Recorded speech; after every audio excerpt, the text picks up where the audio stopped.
한 주간 동안 우리는 다윗의 전쟁 이야기를 거의 대부분 묵상했습니다. 이것은 우리가 영적 전쟁의 삶을 그대로 반영해 주는 것이다라고 생각합니다.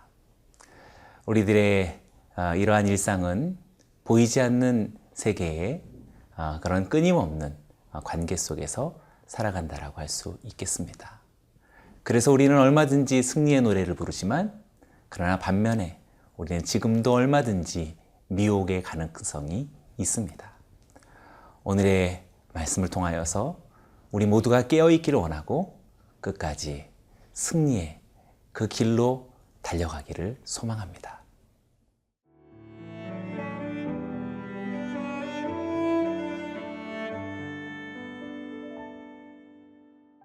역대상 21장 1절에서 8절 말씀입니다. 사탄이 일어나 이스라엘을 대적하고 다윗을 충동하여 이스라엘을 계수하게 하니라. 다윗이 요압과 백성의 지도자들에게 이르되 너희는 가서 브엘세바에서부터 단까지 이스라엘을 계수하고 돌아와 내게 보고하여 그 수효를 알게 하라 하니 요압이 아뢰되 여호와께서 그 백성을 지금보다 100배나 더하시기를 원하나이다. 내 주 왕이여 이 백성이 다 내 주의 종이 아니니까 내 주께서 어찌하여 이 일을 명령하시나이까 어찌하여 이스라엘이 범죄하게 하시나이까 하나 왕의 명령이 요압을 재촉한지라 드디어 요압이 떠나 이스라엘 땅에 두루 다닌 후에 예루살렘으로 돌아와 요압이 백성의 수효를 다윗에게 보고하니 이스라엘 중에 칼을 뺄 만한 자가 110만 명이요 유다 중에 칼을 뺄 만한 자가 47만 명이라. 요압이 왕의 명령을 마땅치 않게 여겨 레위와 베냐민 사람은 계수하지 아니하였더라. 하나님이 이 일을 악하게 여기사 이스라엘을 치심해 다윗이 하나님께 아뢰되 내가 이 일을 행함으로 큰 죄를 범하였나이다. 이제 간구하옵나니 종의 죄를 용서하여 주옵소서. 내가 심히 미련하게 행하였나이다 하니라. 지금까지 다윗의 아주 멋지고 그리고 눈부신 전쟁의 승리, 영토의 확장을 우리가 보았는데요. 오늘 본문에서는 어쩌면 역대기에서 유일하게 볼 수 있는 다윗의 아주 참혹한 어떤 실패와 범죄의 장면을 우리들에게 보도해주고 있습니다. 어떻게 그가 그러한 마음과 그러한 미혹에 이끌렸는지 우리가 주목해 본다면 우리에게도 가능성이 있을 만한 그 요소들을 주의 말씀을 통해서 회복할 수 있는, 대비할 수 있는 지혜가 될 것입니다. 1절의 말씀을 읽어봅니다. 사탄이 일어나 이스라엘을 대적하고 다윗을 충동하여 이스라엘을 계수하게 하니라. 다윗이 인구조사를 실시했다라는 그런 내용을 이야기합니다. 이스라엘에게 있어서의 인구조사는 출애굽기에서 명시된 규례에 따라서 주님의 명령에 의해서만 실행해야 했습니다. 그런데 오늘 본문은 다윗이 아마도 자기 자신의 개인적인 뜻을 따라 인구조사를 명령한 것 같습니다. 그리고 역대기에서는 오늘 그 배우가 아주 뚜렷하게 사탄이라고 말하고 있습니다. 이렇게 위대한 다윗, 지금까지도 정말 멋지고 눈부신 승리의 여정, 정복, 그리고 하나님 나라를 확장해 왔던 이러한 아주 큰 업적에도 불구하고 이렇게 한순간 어둠의 영에 미혹될 수 있는가라고 하는 사실에 우리는 큰 충격을 받을 수 있습니다. 왜냐하면 그것은 얼마든지 우리들에게도 가능한 것이며 지금도 이러한 미혹 또 이러한 속임은 얼마든지 우리들에게 찾아올 수 있다라는 사실 때문입니다. 그래서 사랑하는 성도들이여, 우리 모두가 깨어 있기를 원합니다. 우리가 범사에 주를 의지하기를 원합니다. 그리고 우리가 어떤 신앙의 연륜과 또 삶의 공적이 있을지라도 오히려 본문 말씀을 통하여서 더욱더 겸손으로 깨어있는 심령이 되어지기를 원합니다. 3절의 말씀을 읽어봅니다. 요압이 아뢰되 여호와께서 그 백성을 지금보다 100배나 더 하시기를 원하나이다. 내 주 왕이여, 이 백성이 다 내 주의 종이 아니니까 내 주께서 어찌하여 이 일을 명령하시나이까? 어찌하여 이스라엘이 범죄하게 하시나이까? 다윗의 합당하지 않은 이 인구조사 명령에 대해서 요압이 진정어린 그런 조언과 충고를 합니다. 여호와께서 이 백성을 지금보다 100배나 더 하시기를 원하나이다 라고 그렇게 왕을 축복합니다.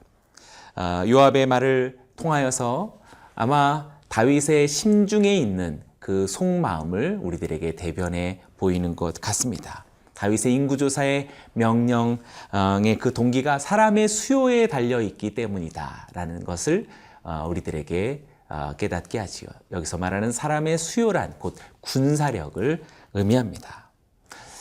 아마도 사탄은 이것을 충동하고 이 마음을 가지고 다윗을 미혹한 것이라고 말할 수 있겠습니다. 사탄은 언제나 우리들의 경쟁심을 부추깁니다.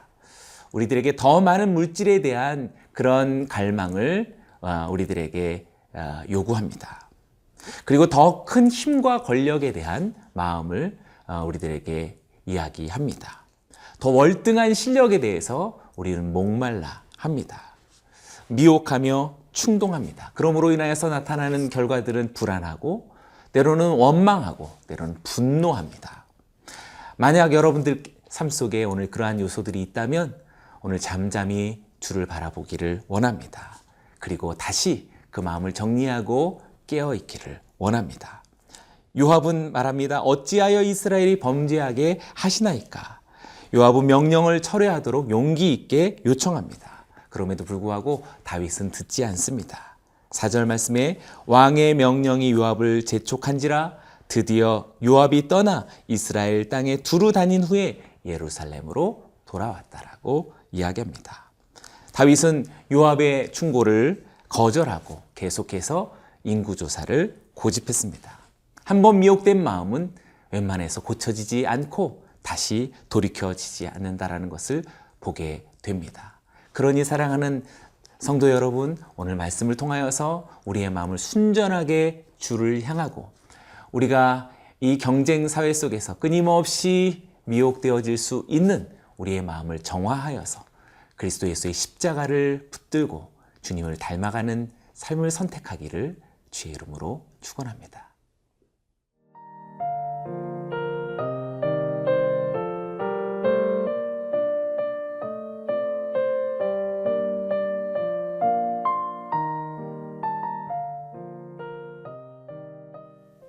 5절의 말씀을 보겠습니다. 요압이 백성의 수요를 다윗에게 보고하니 이스라엘 중에 칼을 뺄 만한 자가 110만 명이요 유다 중에 칼을 뺄 만한 자가 47만 명이라. 여기서 인구조사의 핵심을 우리는 발견하게 됩니다. 칼을 뺄 만한 자라고 말하고 있죠. 곧 인구조사의 핵심적인 목표는 군사력에 달려 있었던 것입니다. 다윗은 아마도 주변국의 동향에 어떤 마음이 이끌렸던 것 같습니다. 그래서 자신이 동원할 수 있는 군대의 수요에 대해서 어떤 불안한 마음, 때로는 어떤 주변국과의 비교의식이 작용한 것 같습니다. 그래서 서둘러 인구조사를 재촉했던 것으로 보여집니다. 그런데 아이러니하죠. 지금까지 하나님께서 다윗을 어떻게 도우셨고 다윗이 가는 곳마다 하나님께서 어떻게 승리를 주셨는지 우리가 그렇게 보고 목격하고 놀라워하고 감사했는데 이렇게 어느 순간 속에 다윗이 너무나 연약한 그런 생각에 빠져버리고 말았다라는 사실입니다. 사탄의 미혹은 어쩌면 그렇게 우리가 그 미혹과 결탁할 때 강력한 힘을 발휘할 수 있는 것으로 보여집니다. 사랑하는 성도 여러분, 그러하기에 오늘 우리의 삶이 영적 전쟁이다라는 사실을 잊지 않기를 원합니다. 너무 현실에만 입각한 삶이란 부지불식간에 찾아오는 들리지 않지만 분명히 속삭이는 음성이 우리들에게 있다는 것을 기억해야 할 것입니다. 6절의 말씀을 읽어봅니다. 요압이 왕의 명령을 마땅치 않게 여겨 레위와 베냐민 사람은 계수하지 아니하였더라. 요압은 왕의 명령을 마땅치 않게 여겼다라고 말합니다. 여기서 마땅치 않게 여기다라는 것은 몹시 싫어했다라는 원뜻을 가지고 있습니다. 어쩌면 요압을 통하여서 하나님의 마음을 대변해주고 있는 듯 합니다. 요압은 그래서 레위와 베냐민 사람을 계수해서 누락시켰다라고 말하고 있습니다. 왜 하필이면 레위와 베냐민을 누락시켰던 것일까요? 레위는 성전 봉사자들이 대부분입니다. 그래서 예루살렘과 직결되어져 있는 그런 지파라고 말할 수 있겠지요. 또한 베냐민의 땅은 역시 예루살렘과 또 기브아 지역을 포함하고 있습니다. 예루살렘에는 언약궤가 있는 장막이 있고 기브아에는 당시 성막이 있었습니다. 때문에 이 레위와 베냐민은 두 지파 모두가 다 직결되어진 예루살렘과 관계된 그런 지파라고 말할 수 있겠습니다.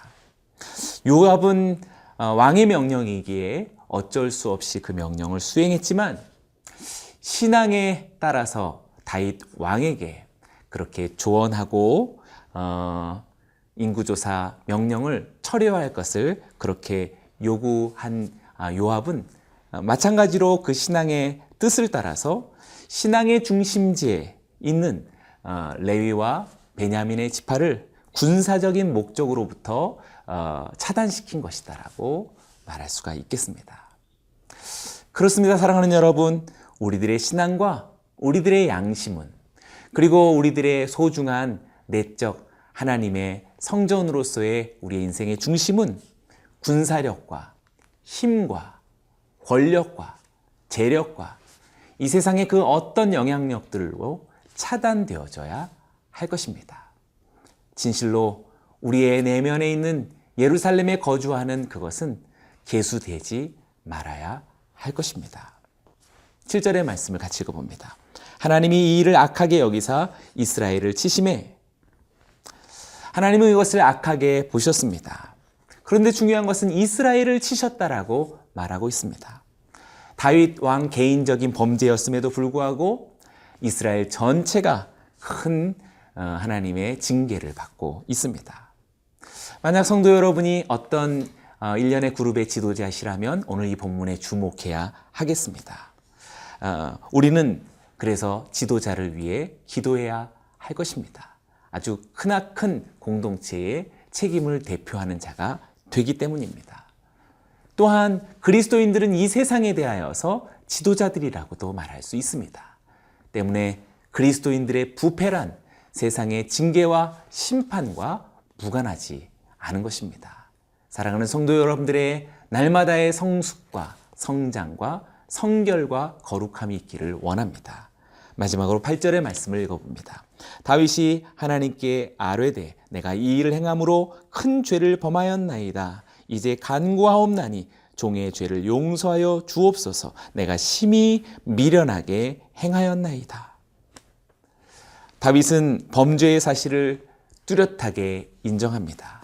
그리고 정확하게 돌이켰다라고 8절은 우리들에게 아주 순전하게 보도해주고 있습니다.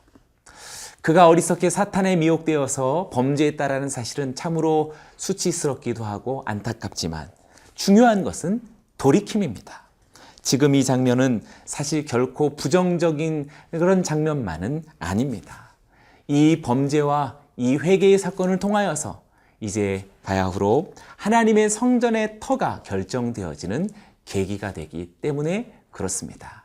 여러분들이 혹시 미혹됐고 여러분들이 혹시 실수하고 실패했을지라도 만약 하나님 앞에 돌이킨다면 그 사건이 하나님의 성전을 세우는 또 다른 새로운 전환기로 하나님은 사용하실 수 있는 분이십니다. 여러분의 삶 속에 그러한 놀라운 역전이 그리고 하나님의 전환이 이루어질 것을 주님의 이름으로 축복합니다. 기도하겠습니다. 하나님 아버지, 영적 전쟁의 삶을 살아갑니다. 사탄의 미혹과 어둠의 세력의 참소로 그 모든 것 앞에 날마다 깨어있기를 원하며 겸손하게 허리를 동이고 무릎을 꿇길 원합니다. 그리고 우리 주님께서 주시는 하나님의 놀라운 나라의 확장을 위하여서 오늘 우리 모두가 진심으로 삶을 의탁하고 헌신하는 그리고 돌이키는 주의 백성들이 되게 하여 주옵소서. 예수님의 이름으로 기도드리옵나이다. 아멘.